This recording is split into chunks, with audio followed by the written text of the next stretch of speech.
You mentioned something a few minutes ago about you're training everybody right now instead of training them on opening night, like training them, best you can before you have actual customers coming in. But then, it's kind of like, I hope we get it right. Right. On the first night. Is that something that,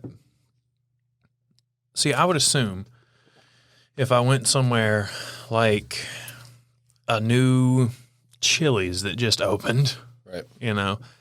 If I'm like, yeah, this is the first night, or sometimes you get a waiter and you're like, it's their first night, yeah, and you see it, you get it. I want to avoid that at all costs. If I'm at Chili's, I'm like, whatever, okay.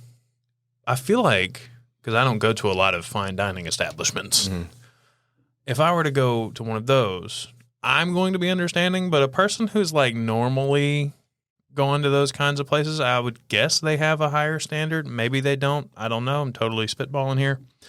How is that something that you can avoid, like running into outside of what you're doing, which is kind of a product of convenience? Right.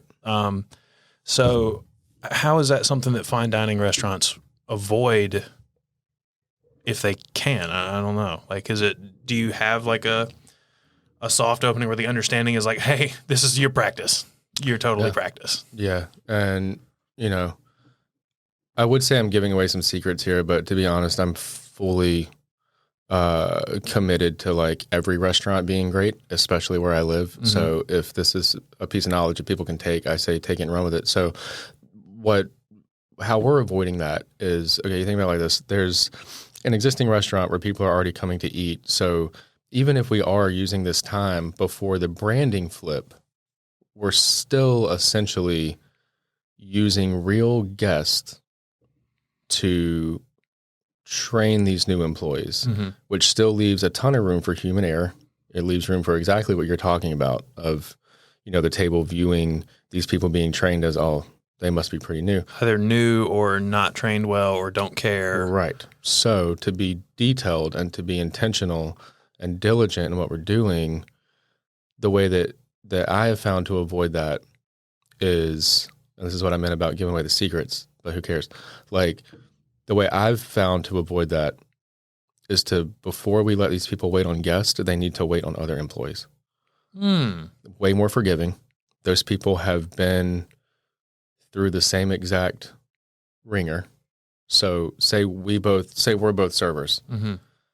On Monday, I'm going to dine. You're going to work. And we're going to talk through what's happening while you wait on my table. Like a practice run, but like a practice run. But with someone that's also employed by the company. That knows you're what not you just could some be doing. person off the street. Right. And then the next night on Tuesday, we switch roles. I'm going to serve. You're going to dine. And we're going to talk through this whole thing. Peer review. It's like a peer review. Right. Yeah. Yeah. That makes sense.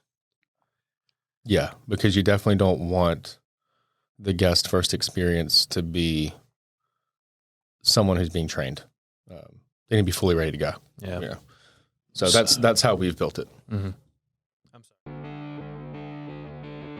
Hey there. Hope you enjoyed that clip. You can find more clips like this and full video episodes of the Small Stuff Podcast on our YouTube channel. You can also listen to full episodes of the Small Stuff Podcast in audio form wherever it is you get your podcasts. Spotify, Apple Podcasts, Stitcher, Amazon Music, Audible, all the places. Also, follow us on social media. We're on TikTok, Instagram, Facebook. All the links are in the description. Have a nice day.